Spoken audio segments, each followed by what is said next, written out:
자, 오늘 성령의 충만함을 받으라는 말씀으로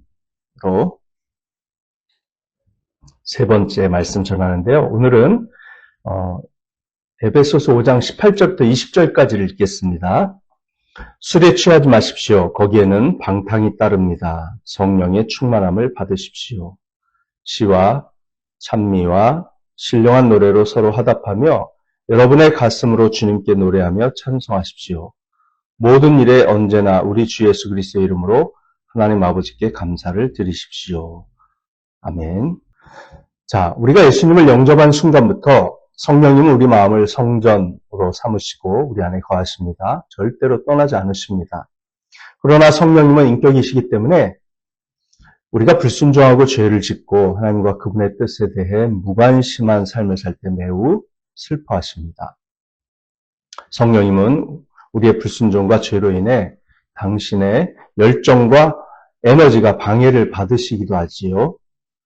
성령님은 우리가 죄를 짓더라도 우리에게서 떠나지 않으시지만 우리의 죄는 우리의 마음속에서 성령의 불이 꺼지게 만듭니다. 그러면 악한 마귀와 우리의 죄성과 욕심이 더 많이 우리 마음에 영향을 주고 우리는 하나님으로부터 더욱 멀어지게 됩니다. 그래서 하나님은 우리에게 성령의 충만함을 받으라는 명령을 주십니다. 이것은 선택의 여지가 없습니다. 그리스도인이라면 반드시 순종해야 하는 명령입니다. 이것에 불순종하면 하나님의 징계를 받아서 마음속에 고통이 생기고 삶 속에 여러 가지 고난이 찾아옵니다. 우리는 평생에 걸쳐 매 순간순간 성령의 충만함을 받으라는 명령을 받고 있습니다. 반면 신약 성경의 모든 명령 중에서 성령으로 세례를 받으라는 명령은 절대로 없습니다. 성령으로 세례를 받으라는 명령이 없어요. 예수님은 성령으로 세례를 주시는 분이라고 복음서에 여러 번 진술이 나옵니다. 진술. 신약 성경에는 성령의 세례에 대한 언급이 7번 나오는데요. 그중 어느 것도 명령이 아닙니다. 성령의 세례는 어저께 배웠듯이 여러분이 구원받는 순간에 일어나며 성령께서 믿는 자를 그리스도의 몸 안에 들어가게 하실 때 발생하는 영적인 사건이기 때문입니다. 또한 신약 성경 어디에도 그리스도인들에게 성령의 내주를 받으라 혹은 성령이 너희 마음에 들어와서 사시는 것을 허락하라는 명령은 없습니다. 성령의 내주, 성령이 우리 마음에 들어와서 사시는 것은 예수님을 믿는 그리스도인들에게 이미 주어지는 일이고 계속해서 보장되는 약속입니다. 마찬가지로 성령으로 인침을 받으라는 명령도 없습니다. 성령의 인침, 즉 우리의 구원을 위해 보증하시고 담보물이 되어주시는 성령님의 역할은 예수님을 믿는 순간 우리에게 주어지는 하나님의 선물입니다. 성령이 내 안에 계신다는 것은 이미 내가 미래의 천국의 영생을 보장받고 있다는 사실을 보여줍니다. 그뿐만 아니라 이미 이 땅에 사는 동안 하나님께서 예수님을 부활시키신 그 엄청난 능력이 우리와 함께 하고 있다는 것을 그 성령님이 보장하신다는 사실을 확실하게 보여주는 것이죠. 그것이 에베소서 1장의 어마어마한 축복의 내용이었습니다. 우리가 다 살펴봤습니다. 우리가 예수님을 믿은 순간 우리는 이미 성령의 내주와 인침을 받았고 이미 성령의 세례를 받은 것입니다. 성령의 세례와 인침과 내주의 결과 우리는 그리스도의 몸인 참된 교회 안에서 성령을 풍성하게 경험하며 그러한 은혜를 고린도전서 12장 13절에서는 우리가 모두 한 성령을 마시게 되었습니다라고 표현을 한 것이에요. 성령은 생명수의 물처럼 모든 신자들이 마시는 것으로 비유되는데요. 그것은 성령을 받은 그리스도인들만이 성부, 성자, 성령 안에서 영적인 친밀한 교제를 나눌 수 있기 때문입니다. 생명수의 물은 영원한 생명을 상징하고 영원한 생명의 본질은 즉 영생의 본질은 삼위일체 하나님과의 영적인 교제입니다. 그래서 우리가 삼일체 하나님과 이 땅에서 교제하며 교회 안에서 성령의 은혜를 경험할 때 이미 우리는 이 땅에서 영원한 생명을 누리고 있고 영생의 삶을 살아가고 있는 것이 됩니다. 죽어서 들어가는 천국의 본질도 바로 이 성부, 성자, 성령 하나님과의 친밀한 교제가 영원히 지속된다는 사실입니다. 아멘. 자, 성령의 세례와 인침과 내주를 받으라는 명령은 그리스도인들에게 주어진 적이 없지요. 명령으로 주어진 것은 에베소서 5장 18절에 성령의 충만함을 받으라입니다. 자, 이 성령의 충만은 이교도들이 자신들의 신에게 제사를 드릴 때 추구하던 술 취함과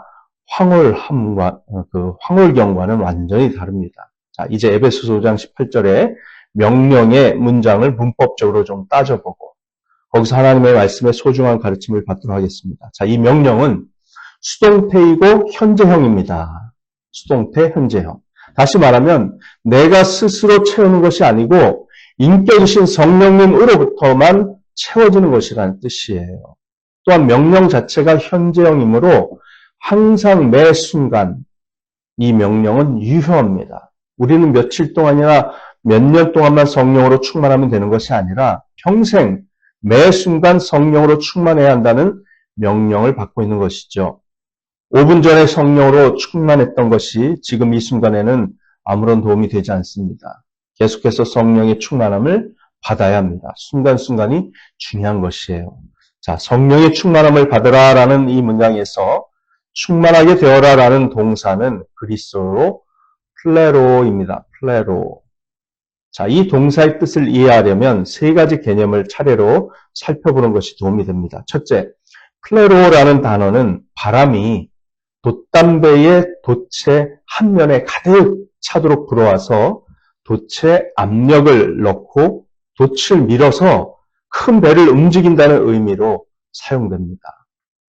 그래서 돛에 바람이 가득 찼다고 말할 수 있습니다. 따라서 성령의 충만함을 받는다는 것은 성령께서 우리의 삶의 추진력과 에너지가 되시고 우리에게 선하고 강한 압력을 넣어서 우리가 성령님께 이끌리는 것을 뜻해요. 성령님이 우리의 삶에 참된 힘이 되신다는 뜻입니다. 다시 말해 성령이 충만해지면 우리는 우리의 에너지로 움직이지 않고 우리의 몸, 우리의 생각, 우리의 감정, 우리의 의지, 우리의 목표로 더 이상 움직이지 않습니다. 도리어 성령님의 에너지, 성령님의 생각, 성령님의 감정, 성령님의 의지, 성령님의 목표로 움직이게 됩니다. 우리는 성령님이 가시는 길을 따라가는 것이죠. 성령님에 의해 이끌려가는 겁니다. 마치 바람을 타고 돛담배처럼 힘차게 항해한다고 생각하시면 됩니다. 할렐루야. 둘째는 때때로 소금과 같이 스며든다는 의미, 침투라는 개념으로 쓰입니다.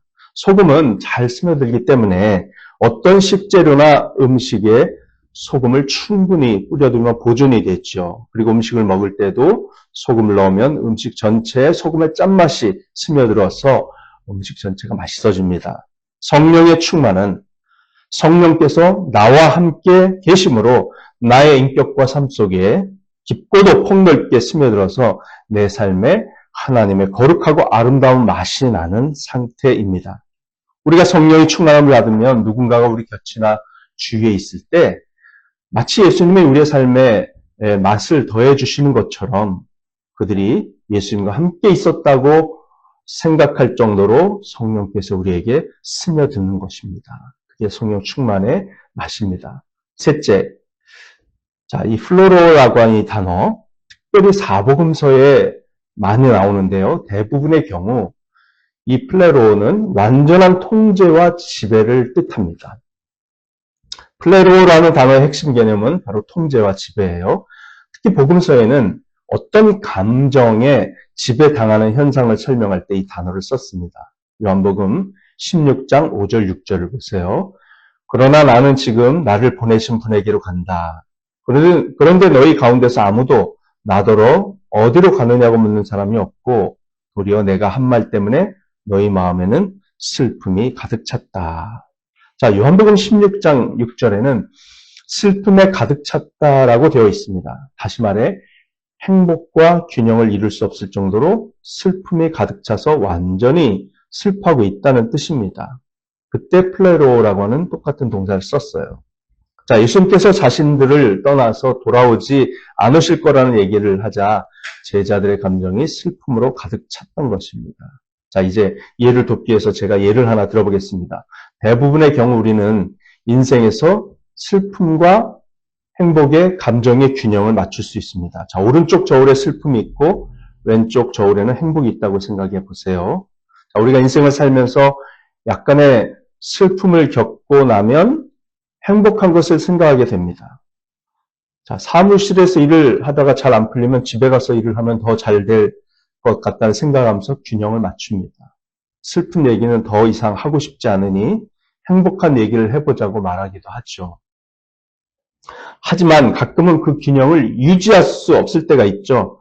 우리가 가장 사랑하는 사람 중에 하나가 세상을 떠나면 갑자기 이 슬픔의 저울이 완전히 아래로 내려갑니다. 그러면 어떤 말로도 어떤 행동으로도 슬픔을 없앨 수 없죠.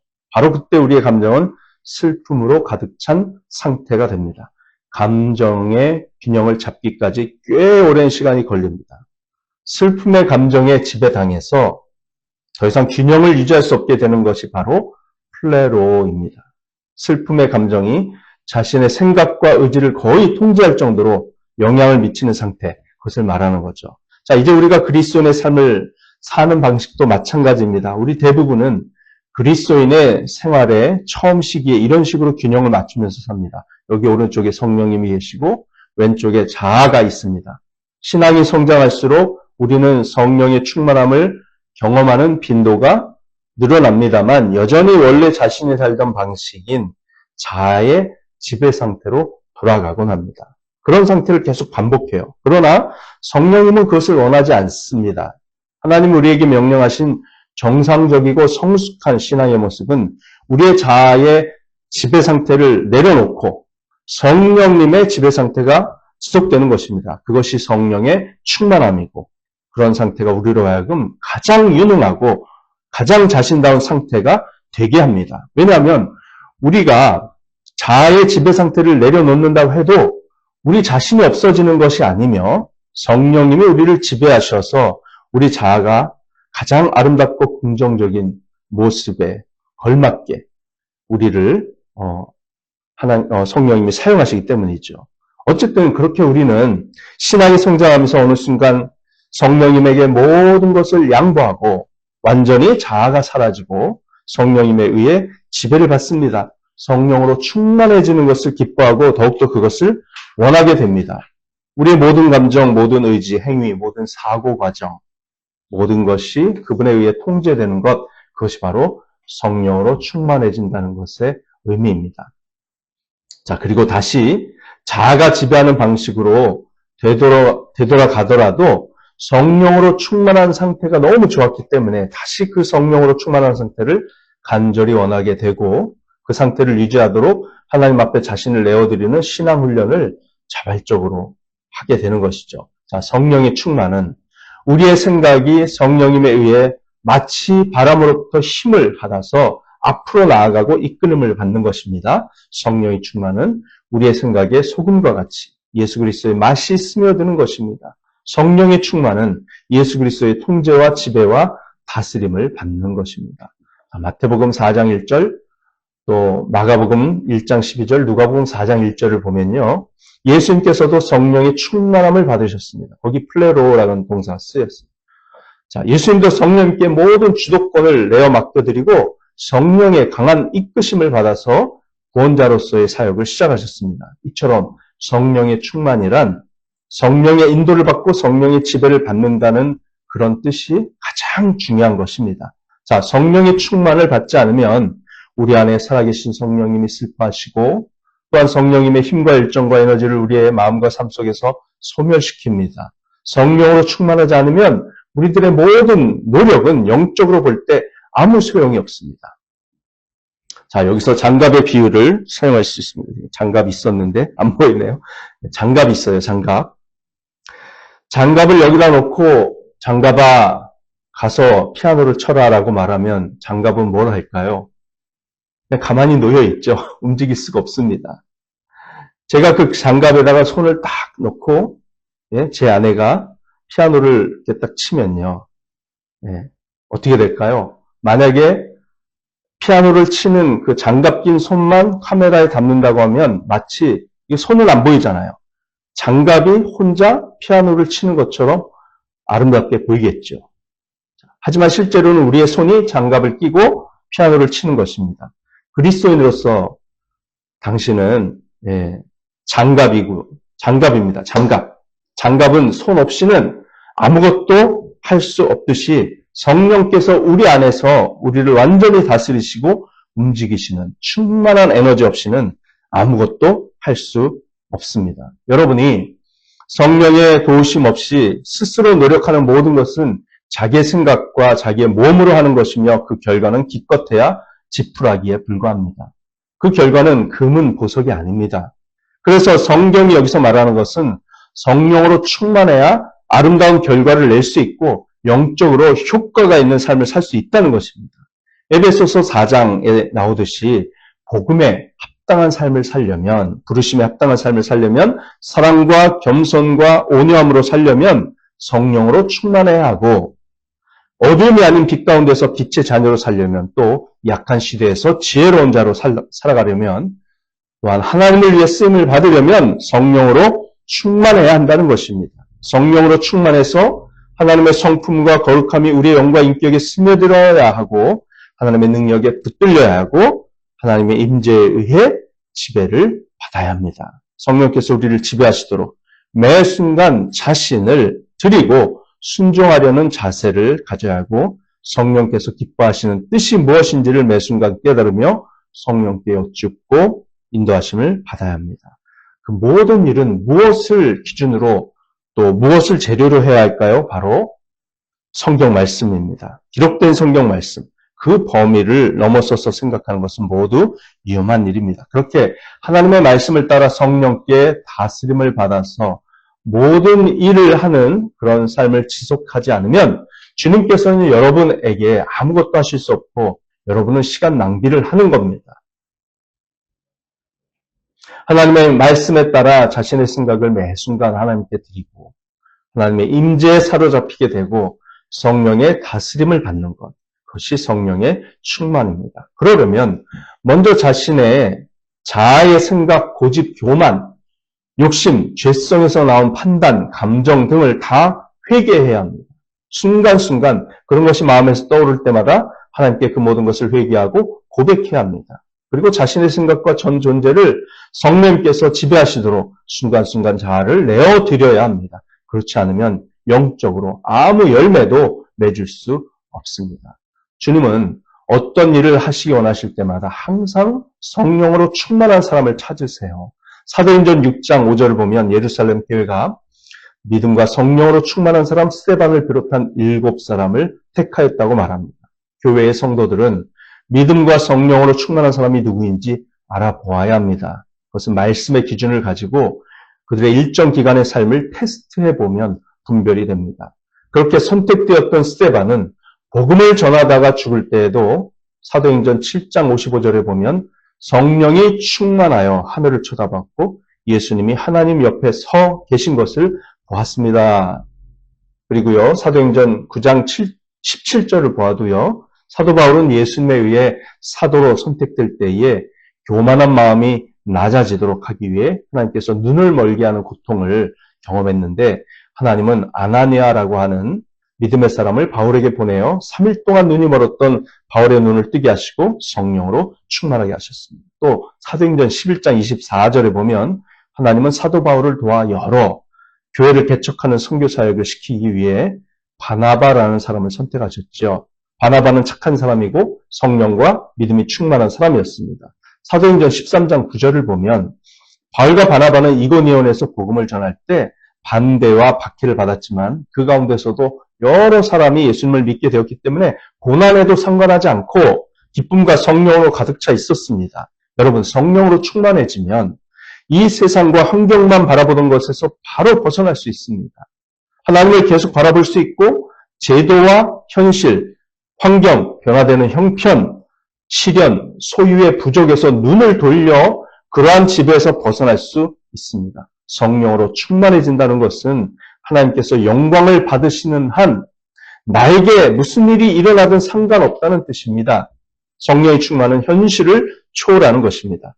하나님께서 어떤 계획을 가지고 그 계획을 이루는 사람을 원하실 때마다 성령으로 충만한 사람을 원하시는 이유는 그 사람이 돌에 맞을 수도 있고 성령으로 충만하지 않으면 그 일을 감당할 수 없기 때문입니다. 하나님께서 누군가가 당신의 교회를 섬기기를 원하실 때, 하나님께서 누군가가 전도하고 선교 사업을 시작하기를 원하실 때 하나님은 어떤 사람을 찾으시나요? 성령으로 충만한 사람입니다. 네, 하나님의 뜻에 따라 성령의 이끄심을 받고 예수님 자신의 맛과 향기가 스며든 사람, 그리고 성령님에 의해 절대적으로 지배받는 사람입니다. 그것이 하나님이 세우신 기준입니다. 성령의 충만함을 어떻게 얻습니까? 먼저 자아를 내려놓고 비울 수 있도록 자신의 생각과 죄를 고백하며 회개해야 합니다. 그리고 당신의 의지, 지성, 몸, 시간, 재능, 보물, 생명 등 모든 것을 성령님의 통제와 지배에 맡겨야 합니다. 그것을 다른 말로 인생의 등기 이전 혹은 자아의 죽음이라고 말합니다. 자아가 이미 예수님을 믿는 순간 십자가에 못 박혔는데요. 그 사실을 계속 시인하고 계속 자아가 십자가에 못 박힌 상태를 고백하면서 하나님께 맡겨드리는 것이죠. 자기 의지를 죽이는 것입니다. 우리의 자아가 죽으면 성령님이 너무나도 멋지게 그 빈자리를 채우십니다. 채우고 또 채우시고 우리를 너무나도 멋지게 사용하실 것입니다. 우리의 자아를 죽이고 의지를 죽여서 성령님께 맡기면 우리가 없어지는 것이 아니고 도리어 우리가 아까 피아노 칠 때의 장갑처럼 너무나도 화려하게 빛이 납니다. 그런데 자아를 비우지 않고 계속 자기 힘과 의지로 살려고 하면 당신은 절대로 당신의 수준에서 벗어날 수가 없습니다. 어떤 삶을 더 원하십니까? 자, 이제 우리가 성령으로 충만해지면 어떤 일이 일어날까요? 19절, 시와 찬미와 에베소 2장 19절입니다. 시와 찬미와 신령한 노래로 서로 화답하며 여러분의 가슴으로 주님께 노래하며 찬송하십시오. 20절, 모든 일에 언제나 우리 주 예수 그리스도의 이름으로 하나님 아버지께 감사를 드리십시오. 아멘. 자, 19절, 여러분은 시와 찬미와 신령한 노래로 스스로에게도 말하고 서로 성도들과 서로 화답하게 될 것입니다. 20절, 항상 모든 일에 있어서 하나님께 감사할 것입니다. 21절, 우리는 서로에게 복종할 것입니다. 자, 뒤로 계속 넘어가 볼게요. 성경을 한번 참고하시거나 제 말을 들으십시오. 22절, 성령 충만한 아내는 남편에게 복종할 것입니다. 25절, 성령 충만한 남편은 아내를 사랑할 것입니다. 6장 1절, 성령 충만한 자녀는 부모에게 순종할 것입니다. 6장 4절, 성령 충만한 아버지는 자녀를 노엽게 하지 않고 오직 하나님의 말씀의 기준대로 자녀를 양육할 것입니다. 6장 5절, 성령 충만한 종업원은 고용주에게 순종하고 열심히 일을 할 것이며 6장 9절, 성령 충만한 고용주는 종업원을 무시하지 않고 올바르게 대하며 그 종업원들의 참된 주인은 예수님인 것을 늘 기억할 것입니다. 자, 놀랍지 않나요? 이 모든 성령 충만의 결과는 이방인들의 예배나 극단적 은사주의자들의 기도처럼 결코 황홀한 것을 만들어내지 않아요. 도리어 찬송하고 감사하고 복종하고 올바른 인간관계를 만들어냅니다. 누구도 극단적 은사주의자들의 산만한 집회에서처럼 극단적인 은사주의자들이 성령 충만이라고 말하는 잘못된 현상처럼 쓰러져서 눕지 않고 황홀한 경험에 빠지지 않습니다. 도리어 간단히 말해서 모든 관계가 올바르게 됩니다. 여러분이 찬송하고 감사하기 때문에 하나님과의 관계가 올바르게 된 것을 알게 되고요. 다른 사람과의 관계는 결혼이든 가족이든 직장생활이든 다른 사람에게 복종하기 때문에 옳게 바뀝니다. 성령의 충만은 하나님과의 관계, 가족과의 관계, 다른 사람들과의 관계에 모두 영향을 미칩니다. 자, 이제 제가 여기서 중요한 사실을 마지막으로 하나 보여드리겠습니다. 골로새서 3장을 성경을 펴서 한번 찾아보십시오. 골로새서 3장 16절부터 4장 1절인데요. 제가 읽어드리겠습니다. 그리스도의 말씀이 여러분 가운데 풍성히 살아있게 하십시오. 온갖 지혜로 서로 가르치고 권고하십시오. 감사한 마음으로 시와 찬미와 신령한 노래로 여러분의 하나님께 마음을 다하여 찬양하십시오. 17절, 그리고 말이든 행동이든 무엇을 하든지 모든 것을 주 예수의 이름으로 하고 그분에게서 힘을 얻어서 하나님 아버지께 감사를 드리십시오. 아내된 이 여러분, 남편에게 순종하십시오. 이것이 주님 안에서 합당한 일입니다. 남편된 이 여러분, 아내를 사랑하십시오. 아내를 모질게 대하지 마십시오. 자녀된 이 여러분, 모든 일에 부모에게 복종하십시오. 이것이 주님을 기쁘게 해드리는 일입니다. 어버이 된 이 여러분, 여러분의 자녀들을 격분하게 하지 마십시오. 그들의 의기를 꺾지 않아야 합니다.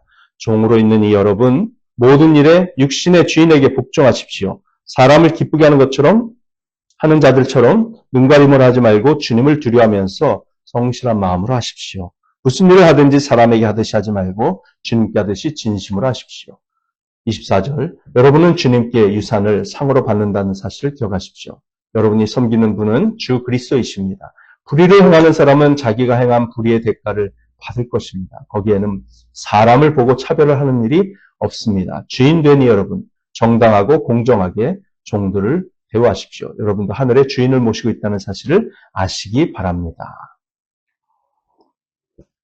자, 골로새서 3장 16절 거기 보면요.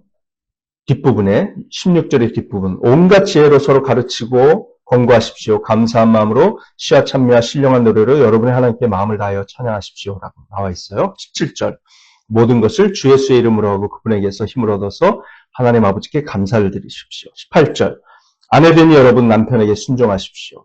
19절 남편된 여러분 아내를 사랑하십시오. 20절 자녀된 여러분 모든 일에 부모에게 복종하십시오. 21절 어버이된 이 여러분 여러분의 자녀들을 격분하게 하지 마십시오. 22절 종으로 있는 이 여러분 모든 일에 육신의 주인에게 복종하십시오. 4장 1절 주인된 여러분 정당하고 공정하게 종들을 대우하십시오. 자, 이 모든 내용이나 순서가요. 에베소서 5장 19절 이하의 내용과 똑같습니다. 정말 똑같아요. 순서와 내용이 조금 말의 표현만 다를 뿐이지 똑같습니다.